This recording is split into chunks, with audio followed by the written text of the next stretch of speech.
Do you still know me? No. I don't know you. I'm Mrs. S's daughter.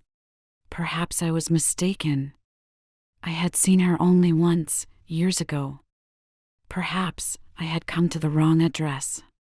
The woman opened the door and stepped to the side. She was wearing a green cardigan. This was the same cardigan that my mother had knitted. So I knew I was at the right address.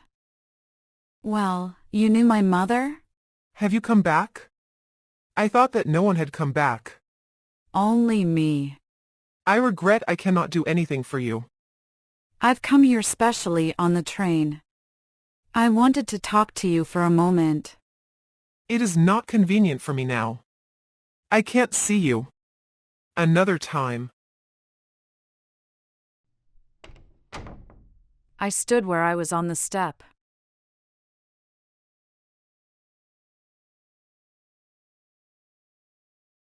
What does she want? Oh, nothing. It was nothing. I looked at the nameplate again.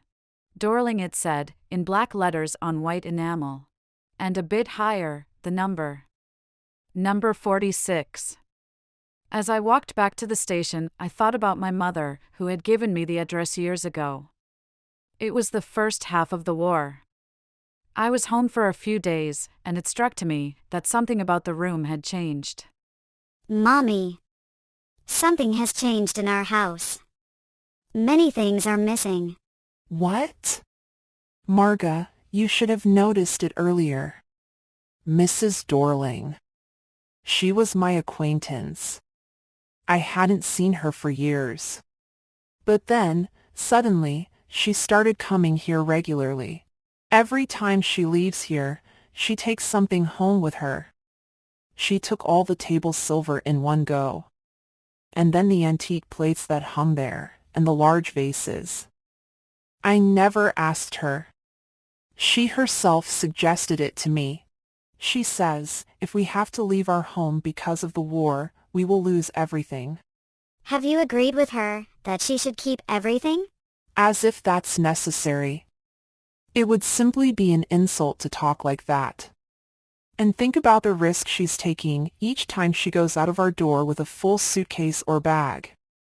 It's not safe to go out during the war. Let me explain the backstory. It was the time of the Second World War. The narrator, Marga Minko, lived in Holland. Mrs. Dorling would come to their home and take things with her. The antique plates, vases, etc. She would say that, if Marga's family had to leave their home, the items would remain safe with her. In the war, everyone in the family died, except Marga. Now she lives in a small rented room. Meanwhile, I had arrived at the station, ignoring things on the way. I was walking in familiar places again for the first time after the war. I didn't want to upset myself with the sight of streets and houses full of memories from a precious time. In the train, I thought of the time when I saw Mrs. Dorling for the first time. It was the morning after the day my mother had told me about her. I had got up late, and, coming downstairs, I saw my mother seeing a woman with a broad back. There is my daughter. Does she live far away? In Marconi Street, number 46. Remember that.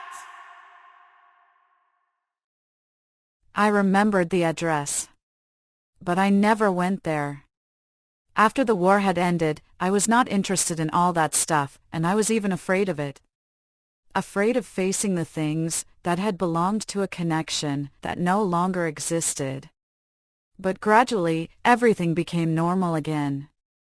Bread was getting to be a lighter color, there was a bed you could sleep in unthreatened, a room with a view you were more used to glancing at each day.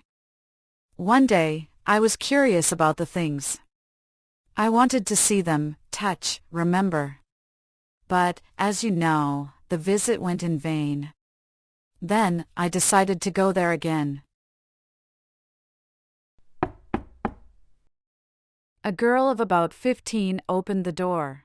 Is your mother at home? No. My mother is out at the moment.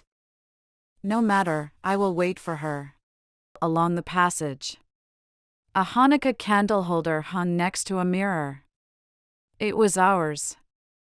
But we never used it because it was much more difficult to handle than a single candlestick. Won't you sit down? I stopped, horrified. I was in a room I knew, but did not know. I found myself in the middle of the things I wanted to see again, but the things oppressed me in this strange atmosphere. I sat down and stared at the woolen tablecloth. I rubbed it. My fingers grew warm from rubbing. I followed the lines of the pattern. If it was ours, there should be a burn mark somewhere on the edge. My mother will be back soon. I have already made tea for her. Will you have a cup? Thank you. The girl put cups ready on the table. She poured tea from a white pot. All it had was a gold border on the lid. She opened a box and took some spoons out. That's a nice box. I heard my own voice. It was strange. As though each sound was different in this room. Oh, you know about them? My mother says it is antique. Ha ha ha. We have got lots more. See for yourself. I had no need to follow her hand. I knew which things she meant. I just looked at the still life over the tea table. As a child, I had always imagined the apple on the pewter plate. We use it for everything. Once we even ate off the plates hanging there on the wall. I wanted to so much. But it wasn't anything special.